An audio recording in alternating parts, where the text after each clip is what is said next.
Voltamos, meus queridos, voltamos, iniciando mais o segundo tempo da nossa aula, tá? De projeto de aprendizagem interdisciplinar 2. Galera, eu quero reforçar com vocês, eu não vou cansar de me reforçar com vocês, para vocês entenderem qual é a ideia do projeto de vocês, tá? Projeto de aprendizagem interdisciplinar. Vocês vão entregar um produto lá no final do módulo, tá? As datas ainda vão ser divulgadas para vocês.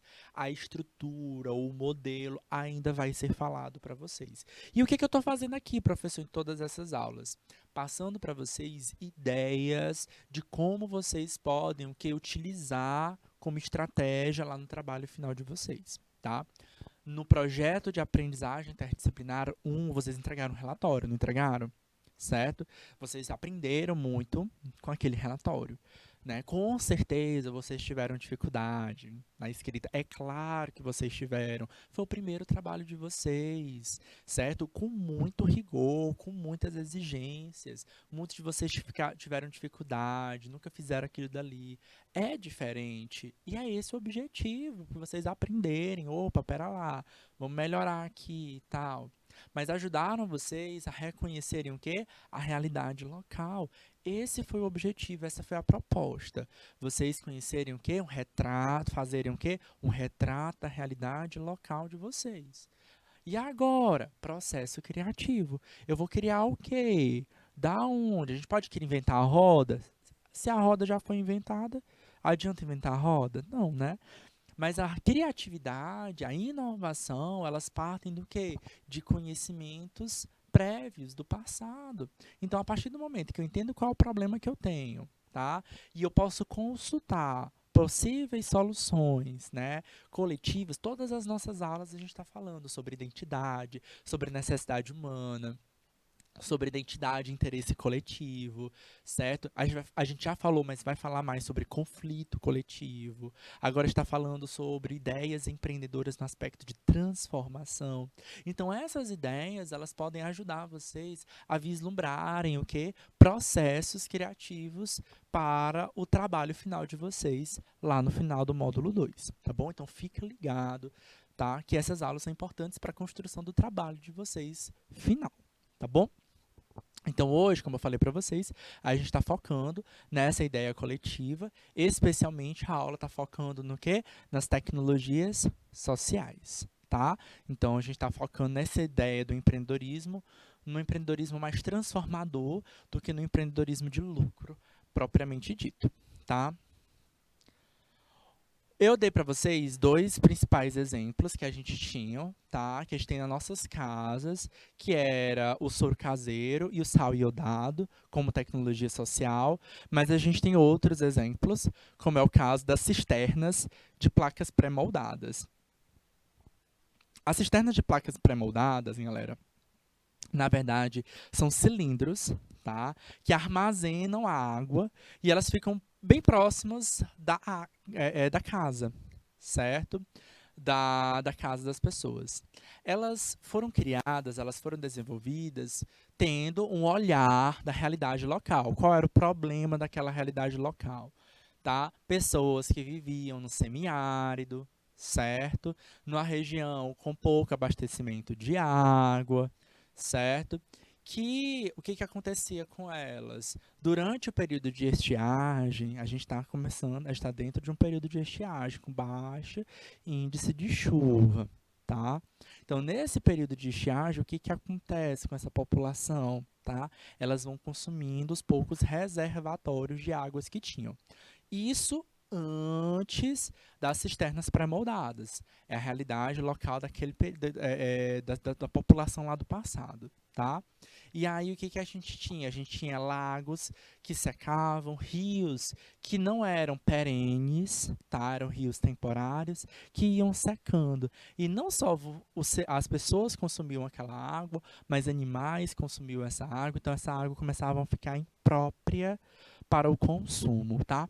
Ao longo do mundo inteiro, se você for observar em países, alguns países, principalmente países emergentes, a gente vai ver diversas tecnologias sociais com esse intuito, tá?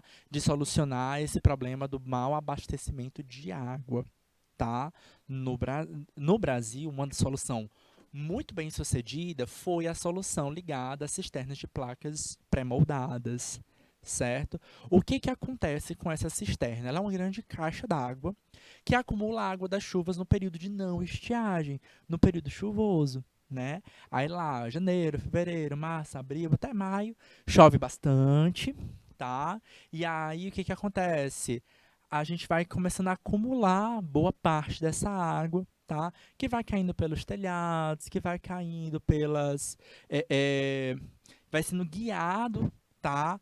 Por estruturas como calhas de zinco, então a gente bota uma calha de zinco na no final dos nossos telhados para pegar aquela água da chuva, tá? E direcionar essa caixa, essa água para canos de PVC e essa água não ficar em qualquer lugar, ela vai ficar guardadinha aonde? Dentro dessas cisternas, tá?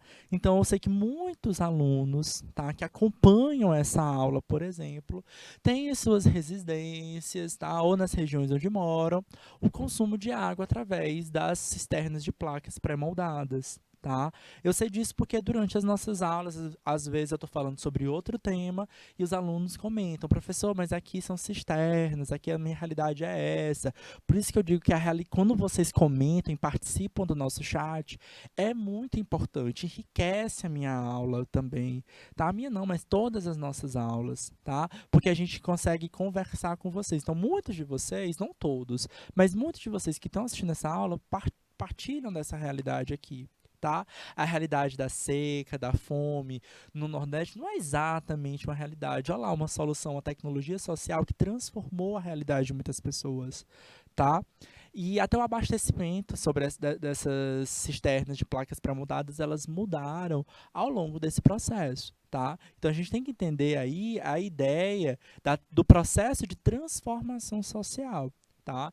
Então, a água, gente, de novo, eu falei isso no primeiro tempo, é o bem mais importante que a gente tem, o recurso natural mais importante que a gente tem. E a gente precisa proteger muito bem essa água, tá? A gente não pode achar que essa água ela é abundante, que ela não vai acabar. Nós, brasileiros, somos pessoas privilegiadas, tá? Porque aqui no Brasil, de fato, a gente tem muita água. Tá? E eu escuto muito isso. Ah, é água muita, não vai acabar não, e tal. Eu escuto muito isso, tá? E não, galera, a gente é muito privilegiado. Outros países não têm a riqueza de água que a gente tem, tá? Aqui no Piauí também a gente tem algumas regiões, tá, como soluções, tá, viáveis, a criação de poços, tá? Poços artesianos, poços jorrantes, por exemplo, são exemplos, tá? A Caatinga, tá? Ela é de fato uma região que vai ter um período de estiagem longo, mas que a gente tem, tá? Em algumas regiões, o que alguma águas subterrâneas. Não é à toa que a Caatinga, a gente também tem os chamados brejos, tá? É nas caatingas que a gente encontra os brejos, que são pequenos córregos de água que se mantêm ativos. Então você olha todo seco e aí quando você pensa que não, tá lá uma vegetação bem exuberante, bem bonita, que é um olho d'água nascente. Muitas das cidades de vocês, por exemplo, têm até regiões, comunidades que se chamam olho d'água. Olho d'água de não sei das quantas, olho d'água de não sei o que, que é isso. O que, que é esse olho d'água? Olho d'água é uma nascente, tá? De água onde brotam algumas águas, onde brotam a água do subsolo. Então, muitas pessoas procuram ir essas águas para lavar roupa, para se abastecer, para beber água, para se alimentar, enfim, certo? Então, a gente tem, de fato, essas boas nascentes aí, tá? Mas não é toda nascente que dá certo. Então, aí as cisternas é uma solução viável e interessante. Conta para mim aqui no chat se na casa de vocês tem essas cisternas, ou se tem na região de vocês, tem esses olhos d'água, tá? Se é brejo que tem, tá? Então o pessoal gosta muito dos brejos, por exemplo, para nos remansos, né, para poder banhar, né, se refrescar, né? Então normalmente é o período inteiro, são perenes, né, o ano inteiro bem abastecido de água. Então as pessoas procuram muito essas regiões, tá? Outra coisa interessante é porque essas cisternas, elas ficam 100% fechadas, como vocês estão observando aqui, ó, nessa imagem, ela fica 100% fechada, não havendo, por exemplo, a possibilidade de um mosquito entrar aí e colocar seus ovos, né? De outros animais, por exemplo, virem beber água, como por exemplo em córregos de água, os animais se abastecem. Então, consequentemente, a possibilidade de alguma contaminação, tá, com essas águas é baixa. Não só mosquitos, como mas a gente tem caramujos, tá? Então, por exemplo, perto de nesses brejos, lagos, por exemplo, tem caramujo, tem população de caramujo. Aí, às vezes, valeu, Maria Cauane, não tem na casa dela, tá? Mas aí acontece o seguinte, ó.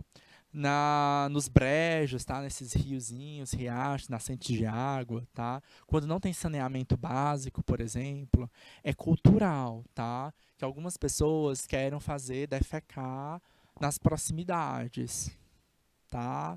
Nas proximidades dos brejos, dos rios, de lagos, por exemplo, certo? Remansos. Aí, tá? A falta de saneamento básico, né? A falta de ter um vaso sanitário, um banheiro, tá? Para fazer, isso pode proliferar, pode aumentar a proliferação de uma doença conhecida como esquistossomose, a barriga d'água, tá? Então, o ciclo de vida da barriga d'água, ela parte justamente da premissa. Uma pessoa infectada, tá, que tem essa verme, vai defecar perto de um riacho, de um olho d'água, de um remanso, tá? Esses ovos vão entrar dentro da água, vão eclodir, vai sair um miracídio. O miracídio vai atrás dos caramujos. Os caramujos, o miracídio dentro do caramujo passa por uma metamorfose, sai uma cercária. A cercária vai nadando até teu pé, entra por a pele e aí você acaba desenvolvendo de novo a verminose, certo? É um platelminto chamado esquistossomose. Ela gera aquela barriga bem inchada, né, que a gente chama de barriga d'água, tá? Vários outros sintomas a gente vai ter, tá? A cisterna ela é protegida, ela é toda vedadinha, fechadinha. Então a gente não vai ter outros animais ali se proliferando, levando ou aumentando esse tipo de doença, tá? Então é aquela coisa, quando a gente pensa numa tecnologia social, ela não pode solucionar um problema e me gerar outro problema, tá? Ela precisa ser sustentável, ela precisa ser barata, ela precisa ser viável.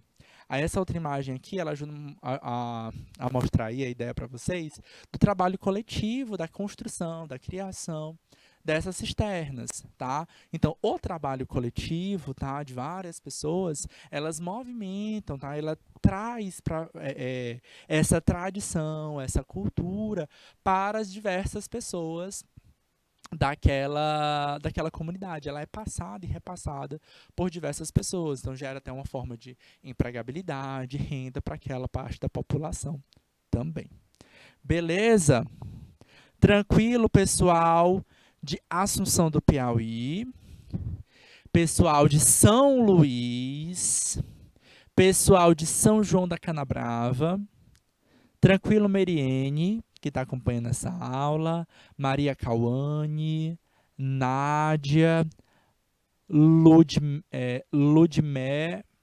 falei certo? Acredito que sim. Então vamos nós, tá? Deixa eu ver se eu tenho mais um exemplo. Acho que eu tenho um exemplo mais, que é o exemplo das hortas comunitárias. Eu até já fiz um breve comentário para vocês sobre as hortas comunitárias. Tá. A gente tem as hortas comunitárias que a gente tem normalmente, por exemplo, muitas escolas adotam essa tática das hortas comunitárias. A ideia da horta comunitária é oferecer um trabalho coletivo, tá? Onde professores, alunos, pais, tá, da vizinhança, eles estejam dentro da escola, dentro desse trabalho de justamente de cultivar, de botar a sementinha ali, de esperar crescer, de aguar, de pensar no fertilizante, de pensar, por exemplo, no adubo que a gente vai adotar, tá? Hoje, uma tecnologia muito importante que pode ser acrescentada aqui, e eu faço aqui a menção para vocês refletirem sobre, é sobre a compostagem. Professor, o que é a compostagem? A compostagem, galera, é a reciclagem de resíduo sólido, mas é um resíduo sólido orgânico, é resto de comida e de alimentos, certo? Tem crescido bastante a utilização desse resíduo sólido, tá? Essa compostagem ajuda a diminuição, tá, da emissão de alguns gases poluentes das nossas cidades. Então, é algo sustentável, certo? A gente para pensar o que a gente vai fazer com o resto dos nossos alimentos. O resto de salada que sobrou do almoço, o resto de arroz e assim por diante. Existem algumas restrições, tá, na hora de fazer a compostagem. A gente deve evitar o excesso de cítricos, tá? E evitar carnes para compostar. Mas é interessante, é uma técnica interessante. Eu não coloquei aqui no nosso material, mas vocês podem pesquisar, tá? Como uma técnica interessante. É uma técnica que demora um certo tempo, tá? Então você vai ter que ter pelo menos uns 3 tanques. Tá? Então, nesses tanques, você vai botar umas caixas de areia. Algumas pessoas botam minhocas nelas, tá bom? Então, nessas caixas, né, com areia, você vai colocar as suas, os seus alimentos, você vai ter que ficar movimentando eles, e eles vão entrar em processo de decomposição. Literalmente é isso, tá? Então, normalmente, aumenta-se a temperatura, então por isso você precisa ficar aerando também, tá? Então, eles aumentam a temperatura um pouquinho, tá? E eles vão derramando ali um certo chorume, mas é um chorume atóxico, tá? Ele não é tão tóxico, certo? A gente vai revolvendo e com o tempo vai virando o que a gente chama de humus, tá? O famoso humus de minhoca, a origem dele é da compostagem. A gente tem lugares que vendem humus de minhoca, então gera renda para algumas pessoas, mas vocês também podem criar isso nas próprias hortas. Então, tô plantando, sobrou alimento, já vira material para o quê? Para compostagem, para as composteiras, tá? E essas composteiras vão gerar o humus de minhoca que vai adubar e vai enriquecer o solo para poder fazer plantios, tá? Nessas duas imagens, a gente tem uma horta aqui do Piauí, tá? Essas hortas, elas ficam na cidade de Teresina. Elas são modelos para o mundo, tá? Para o Brasil afora. A gente tem duas áreas de hortas comunitárias similares no Brasil, tá? Tem uma, se eu não me engano, salvo engano, é em Santa Catarina, que é maior do que ela. Olha o tamanho dessa horta comunitária, gente. Isso tudo aqui, ó, o, volto no slide e para ativar a canetinha. E olha só, galera. Tá, foi.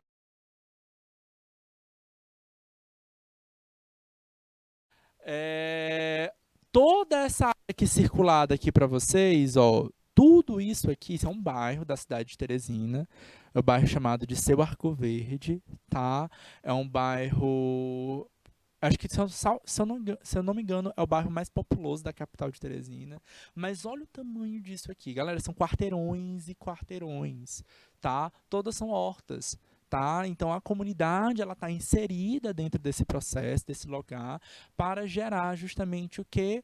Alimento, cenoura, alface, manjericão, cheiro verde e por aí afora, certo? Então, é um excelente exemplo de horta comunitária. Essa aqui é muito grande. Acho que a maior que a gente tem no Brasil é em Santa Catarina. Elas são modelos, tá? Para o mundo afora de como a gente pode ter, né, uma grande extensão de hortas. Aqui no Piauí, Teresina especialmente, a gente tem umas 3 ou 4 grandes hortas como essa, certo? Mas é uma intervenção comunitária, coletiva, tá? E várias pessoas precisam estar participando desse processo. Os professores mediadores que estão há mais tempo nas escolas podem falar, é um desafio, né? É um desafio fazer com que essa horta, de fato, funcione. Por quê? Por conta dessa ajuda coletiva, né? Eu preciso de ter uma coordenação muito grande de professores, de alunos, de pais de alunos fazendo parte daquilo dali para poder fazer com que aquela horta funcione. E a gente tem que entender também que, galera, que isso aí também é qualidade de vida. São alimentos que a gente sabe como é que está sendo plantado, se está sendo utilizado ou não defensivos agrícolas. Normalmente, a gente faz uma horta orgânica, tá? Então, a gente está ali acompanhando, a gente sabe que aquele produto foi feito, né? Que produtos químicos, né? Que defensivos agrícolas foram utilizados, que fertilizantes foram usados, se foi preciso usar, às vezes nem precisaram, tá? Então, nesse processo da compostagem, por exemplo, eu falei para vocês, ó, na composteira não vai usar o chorume do lixo de vocês, tá? Mas na composteira ele sai uma soluçãozinha, um líquidozinho, tá? Esse líquido a gente chama de chorume, tá? Esse líquido, tá, que veio da composteira, pelo amor de Deus, tá? Ele pode ser utilizado como fertilizante e pesticida, tá? Mas o da composteira. O lixo de casa não, porque ele tem uma mistura de vários outros resíduos. Alguns resíduos esses podem ser tóxicos. Então, olha só como a gente pode não precisar nem comprar fertilizante ou outras coisas do gênero. É autossustentável, certo? É uma ideia muito interessante que tem crescido e é bastante valorizado Brasil afora, tá? Galera, empreendedorismo tá ligado a processo de transformação, tá? Eu até falei assim, ó, o professor mediador que está acompanhando essa aula, que está há mais tempo na escola e que acompanhou dentro da escola as hortas da escola, sabe que é um desafio, que não é fácil, que é difícil, tá? Eu já conversei com alguns professores, né? Esse ano mesmo, andando aí pelo pré-ENEM na estrada, por exemplo, eu escuto, né, desses professores, aí, professor, não foi, já tivemos e tal, está pensando em voltar e tal, mas você sente aquele tom de dificuldade, você entender que esse teu coletivo, ele é um processo difícil, tá? E aí, pensando nisso, eu trouxe também essa ideia de conversar com vocês sobre a ideia também empreendedora, no aspecto de transformação. Sempre que a gente quer uma transformação, é porque a gente quer, na verdade, uma mudança, tá? E a gente quer uma, na verdade, não é que a gente quer uma mudança, a gente quer uma melhoria, tá? Sempre que a gente quer um processo de transformação, a gente não quer uma piora, né? A gente quer uma melhoria. Mas eu preciso entender o seguinte, galera, que toda melhoria ela requer uma mudança. Não adianta eu querer ficar parado esperando que a mudança, que uma melhoria aconteça de cara para cima, de braço cruzado. Beleza? Ai, minha vida tá muito chata. Ai, mas como isso aqui nunca melhora. Ai, mas é porque a gente fica até às vezes culpando outras pessoas, né? Mas a gente acaba nunca fazendo as nossas próprias ações, tá? Se a gente quer uma melhoria, e aí normalmente a gente quer essa melhoria, a gente necessita mudanças, tá? Nem sempre quando a gente muda, resulta em melhorias. Nem sempre quando a gente muda alguma coisa, resulta em melhorias. Por isso a importância da gente estudar, da gente entender o que de fato a gente está querendo. Ah, essa técnica, ela foi aplicada em outros lugares antes, funcionou, certo? Que realidade era a do outro? Era parecida com a nossa? Certo? Então, esses pontos são importantes para que a gente possa entender se aquela ideia nova ela pode de fato transformar. Eu trouxe uma visão aqui para vocês, só para vocês visualizarem, tá? Essa ideia de que toda melhoria requer uma mudança, mas nem toda mudança leva a uma melhoria, tá? Ela é uma visão visual, tá? Para vocês. Olha essa imagem que a gente tem aí. Tá? Às vezes, tá? O nosso processo de transformação, ela não precisa ser do lado de fora. Às vezes é dentro do nosso ambiente de trabalho, certo? Então, eu mostrei para vocês que temos tecnologias sociais organizacionais, por exemplo, certo? Olha só esse ambiente de trabalho. Esse ambiente de trabalho, essencialmente aqui, é um laboratório, tá? E esse laboratório, como é que ele tá? Tá bagunçado, né? Temos caixas, tá? Dentro de um laboratório, especialmente se for um laboratório de pesquisa, tá? A gente vai receber com frequências caixas, tá? Então, isso aqui, ó, é uma frequência em muitos laboratórios. Não no meio do chão aqui, tá? Mas a gente receber muitos materiais, materiais que vão ser analisados e tal, certo? Então, é uma rotina, tá? Então, se você faz uma coleta de campo, por exemplo, então, às vezes, as caixas vêm um pouquinho mais intensas. Observa também que a gente tem papelarias, né? Materiais de impressões, computadores, né? as cadeirinhas aqui com o jaleco do material que está trabalhando, reagentes, jalecos soltos. O que esse ambiente passa para vocês? Uma imagem de bagunça, tá? Dá para trabalhar num ambiente como esse? Dá, até dá, né? Mas a desorganização ela pode gerar muitos outros problemas. Problemas no aspecto da qualidade final do produto final que você vai entregar. E às vezes o que a gente está passando dentro do nosso ambiente de trabalho é isso, certo? Essa desorganização, essa disfuncionalidade pode ajustar. Então o que eu preciso fazer? Mudar esse ambiente, não é isso? Então a gente pode, depois organizei, certo? Isso foi uma mudança? Isso aqui é um exemplo de mudança para vocês, tá? Mas isso não é necessariamente um exemplo de melhoria. Por quê? Como eu disse para vocês, esse ambiente laboratório, estou apresentando para vocês, que é um ambiente laboratório, um ambiente que frequentemente recebe amostras, tá? Então, essa caixa vai voltar para cá. A não ser que eu tenha um almoxarifado, bem organizado, estruturado, catalogado, né? Aí, para isso, vocês vão ter aulas aqui no curso de administração sobre gestão de estoque, tá? Vocês vão ter gestão de estoque, gestão de qualidade, tá? Essas aulas vocês terão aqui no curso técnico de administração. E aí vocês vão entender técnicas diferentes de como gerenciar um ambiente como esse. Beleza? Olha só, até ficou mais iluminado esse ambiente, né? A gente guardou os jalecos em outros lugares, certo? Tirou a bagunça. E isso é um exemplo claro de mudança, mas não é um exemplo de melhoria. Então, o que a gente precisa fazer para que, de fato, a melhoria seja implementada? Ferramentas, técnicas de análises, tá? Então, por exemplo, eu quero melhorar, fazer com que essas caixas nunca voltem para cá. Então, por exemplo, eu vou ter que ter um almoxarifado, né? O que é um almoxarifado? É uma sala onde a gente guarda os materiais de estoque, os materiais que vão chegando, certo? Esse local, estoque, precisa de uma gerência de estoque. Tá? Então, eu preciso catalogar tudo que chega, certo? Preciso catalogar e gerar um códigozinho de identificação, de numeração. Então, o funcionário que está sentado nessa cadeirinha bem aqui, quando ele precisar de uma nova amostra, ele vai saber onde ele vai procurar. Ele vai saber quem ele vai consultar, quem ele vai perguntar para ele coletar aquele material que ele precisa para trabalhar, certo?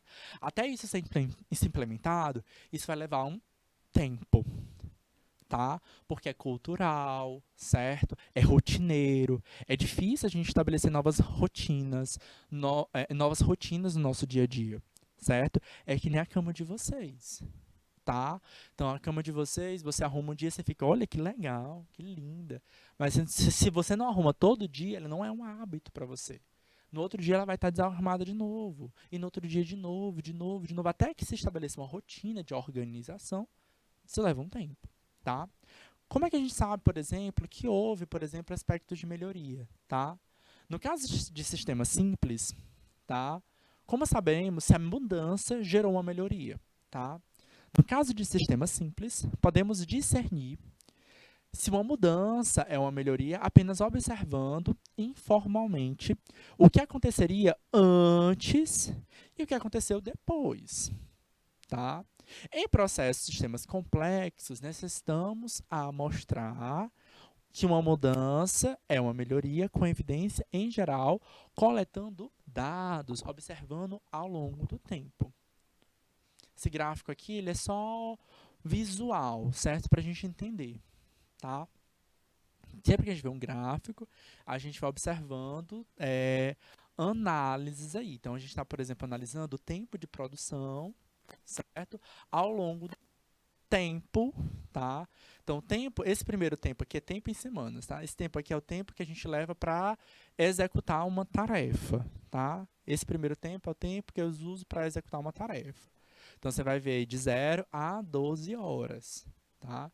Você vai ver aqui que em cada semana analisada, a primeira semana, segunda semana, terceira semana, quarta semana, a gente tem um dado diferente. Na primeira semana, levavam-se 6 horas. Na segunda semana, levaram-se 9 horas. Na terceira semana, 8 horas. Na quarta semana, o quê? 7 horas. Tá? Então, cada um desses tempos aí, galera, são tempos para a execução de uma tarefa. Você passava o dia inteiro inteiro executando essa tarefa. Levava-se muito tempo, certo? Então, a primeira etapa é que a gente vai ter que encontrar uma mudança de comportamentos ali dentro, de ações, de metas. E para identificar, de fato, se houve melhoria, eu preciso ver, vamos nós, se aquela organização ali, ó, vamos voltar aqui, ó. Então, precisa ter um método. É só a visão? É só a visualização? Não. Por que eu quis mudar? Essa desorganização aqui, esse problema no que a gente chama de layout, tá? Então, esse problema no layout pode atrapalhar, primeiro, o tempo de produção. Segundo, segurança no trabalho. Eu falei para vocês, tem reagentes aqui em cima. Imagina se um reagente desse é tóxico, se cai sobre um usuário, se cai sobre um desses equipamentos eletrônicos aqui, o prejuízo que isso não ia dar. Então, a primeira coisa é que eu preciso coletar dados do que eu tenho antes. Aquele meu gráfico, ele foi uma análise, por exemplo, de uma reclamação. Qual é a reclamação? O tempo de produção. A gente demorava muito tempo para produzir, em comparando com outras empresas. Outras empresas produziam o quê? Em um espaço de tempo menor. Então, será que se a mudança no layout pode me conferir uma redução de carga horária de trabalho, por exemplo, de tempo de trabalho? Certo? Beleza? Então, nesse momento aqui, ó, a gente faz um processo da implementação. Ó, a mudança acontece bem aqui na 8ª semana, certo? É claro que nesse dia, nessa semana, o impacto é relevante. A melhoria só acontece se ela se mantém duradoura. Observa que nas semanas 9, 10, 11, 12, 13 e 14, o que acontece? O tempo de produção continua baixo, certo? Nessa minha análise, a minha preocupação nesse gráfico aqui, a preocupação foi se a mudança gerou o impacto positivo no tempo de produção. Mas a minha preocupação pode ser outra. Eu preciso não analisar o tempo, mas eu poderia analisar, por exemplo, os acidentes de trabalho. Eu estava vendo dentro da minha empresa muito acidente de trabalho. Será que uma mudança no layout, tá? Na organização? Sim, gente, isso importa. O layout importa para tudo, importa para o tempo de produção, importa para a segurança dos trabalhadores. Será se o layout me ajuda a organizar os meus, não ter tanto acidente de trabalho, por exemplo, certo? É uma ideia, certo? Outro ponto importante, tá? Quando a gente quer, será se essa mudança que a gente implementou como tecnologia social, tá? Então, a mudança é a aplicação da tecnologia social. Ela, de fato, melhorou os índices socioeconômicos que a gente estava avaliando.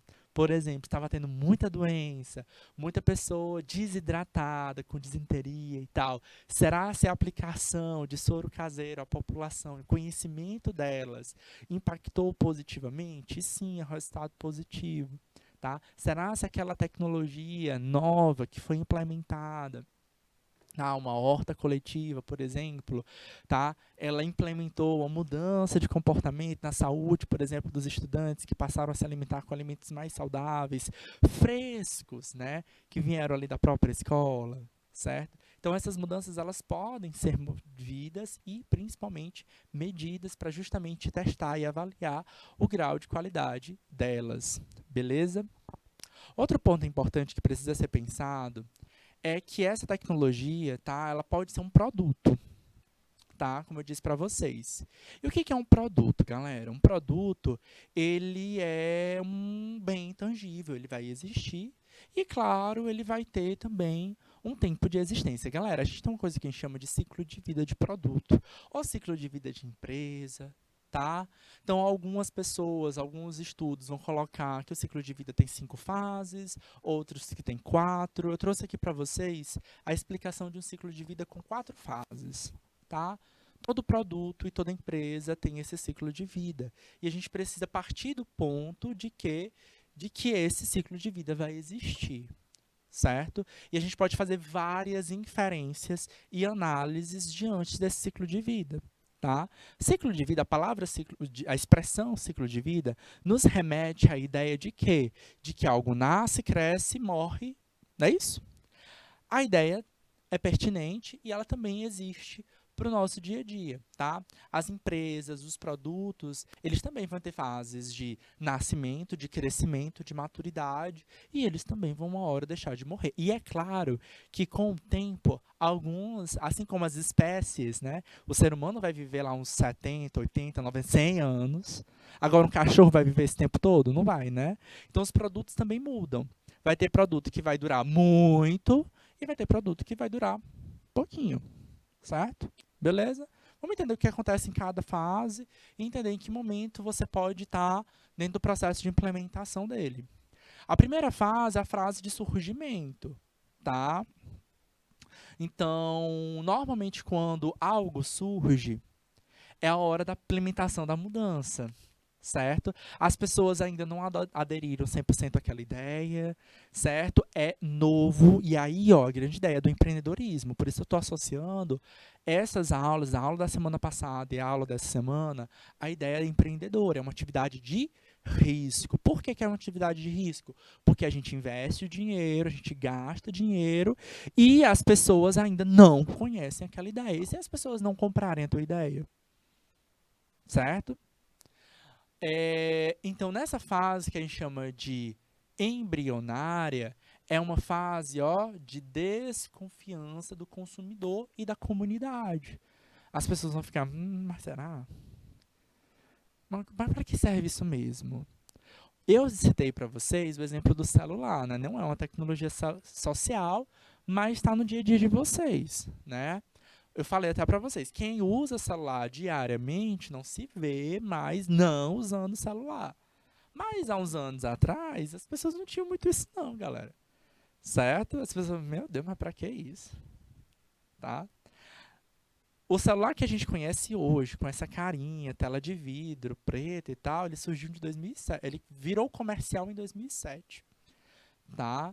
Então, de lá para cá, ela transformou a vida social das pessoas. Até então, as pessoas até tinham celular, mas as pessoas não usavam o celular como a gente utiliza hoje. Certo? Os processos eram diferentes. A gente ligava para as pessoas e mandava mensagem. Mas só. Não tinha essa história de compartilhar foto e tal. Não era muito bem por aí. Então, no começo, havia uma desconfiança. Para que eu vou comprar um celular tão caro? Para que esse produto, esse negócio tão grande? Certo? Era estranho. Então, gerava desconfiança. Tá? Normalmente, na fase embrionária, o que acontece? Maior investimento, tá? Então, esse investimento é de tudo. É de tempo, de dedicação, de dinheiro, certo? E essa dedicação aqui é um momento de tempo mesmo, que você gasta com tempo, de ensinando, educando as pessoas a o quê? Consumirem aquele produto, aquela ideia que é nova. Certo? Então, quando eu digo para vocês, as hortas nas escolas é um processo desafiador, e com certeza vai ser. Tem 2 anos que pararam as atividades de hortas nas escolas que a gente tem. Então, se eu quero retornar agora, em 2023, eu tenho que parar para projetar. Como é que a gente vai convencer o quê? A comunidade a voltar para dentro da escola? E a gente quer que a comunidade volte para dentro da escola? Claro que a gente quer. Os melhores índices de escolares que a gente tem estão lá.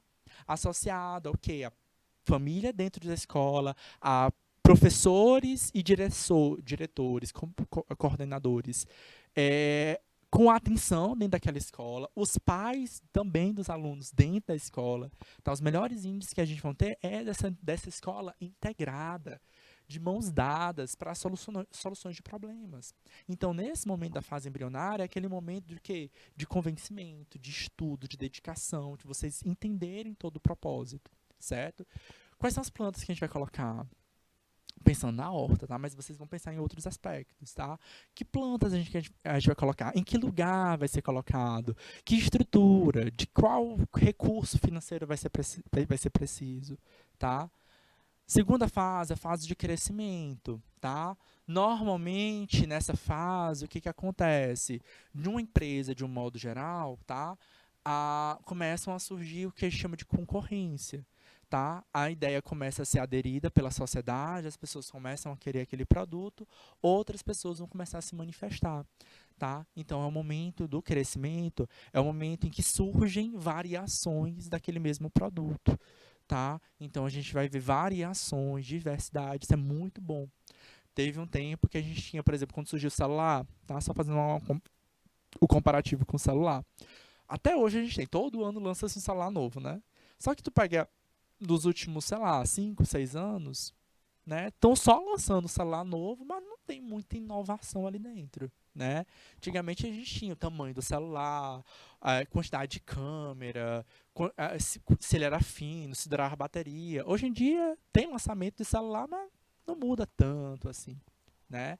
Porque nessa fase de mudança, de inovação, de crescimento, ou de mudança, inovação, a gente fala de fase de crescimento, tá?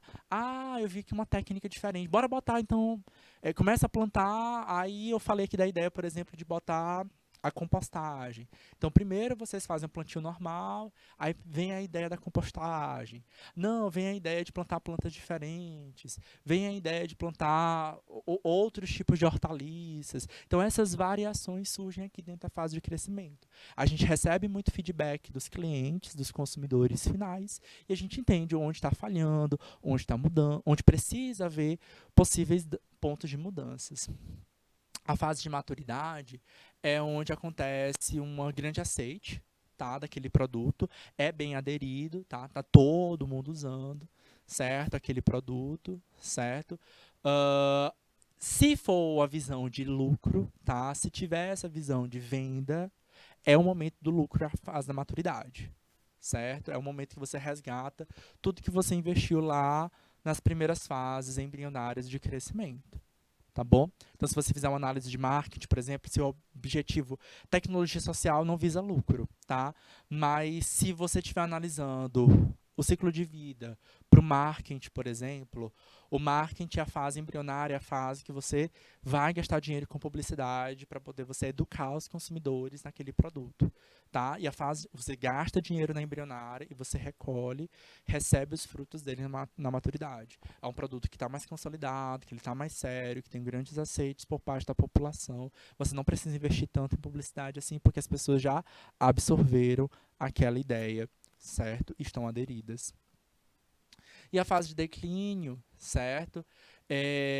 As empresas, elas começam a desaparecer, se eu estou falando de uma empresa, de um negócio, tá? Essas concorrentes começam a se abafar um pouquinho, certo? Até uma hora que a gente precisa de energizar, tá? A gente precisa criar um novo produto. Se eu estou enxergando que os meus concorrentes estão desaparecendo e tal, tá na hora da gente poder reiniciar esse ciclo, tá bom?